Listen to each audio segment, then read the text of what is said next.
दादू report Wasif आज़ाद सुमरो 17/6/2024 ईद ॾींहुं बि Sita road में ट्रेनुनि जी बहालीअ लाइ एहतजाज। सीता सरजाण फॉर्म पारां ML2 ते सिंध जे ट्रेनुनि जी बहालीअ जे लाइ सीता रोड जे रोज़ानी हलंदड़ जिदोजहद जो 511 ॾींहुं 16 महीना 26 ॾींहं 2 ट्रेनूं मोहनजोदड़ो एक्सप्रेस ऐं बोलान महल जो 1 रैंक बहाल थियण बैदि बोलान महल जा रहियल 3 रैंक, खुशहाल खटक जा 3 rank, Shahnawaz train, Shahbaz train, Zulfiqar train, business train समेत रहियल समूरनि ट्रेनुनि जी बहाली लाइ सीता सरजाण फॉर्म पारां फॉर्म जे सरवाण मशहूर मेमण जी सरवाणी हेड अॼु 511 ॾींहुं बि सीता रोड जे एहतजाज कयो वियो। शरीक साथी मुराद अली मला, मुमताज़ अली सोलंकी, मोहम्मद इस्माइल सोलंकी, प्रोफेसर गुलाम मुस्तफ़ा समू, कामरान अली सोलंकी, अरबाब अली जामरी, गुलाम हुसैन मलिक, आज़ान अली मेमण, अब्दुल रज़ाक सियाल, अब्दुल वहीद मला,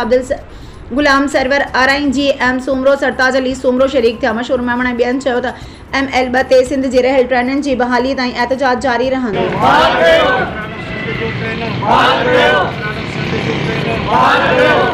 ML2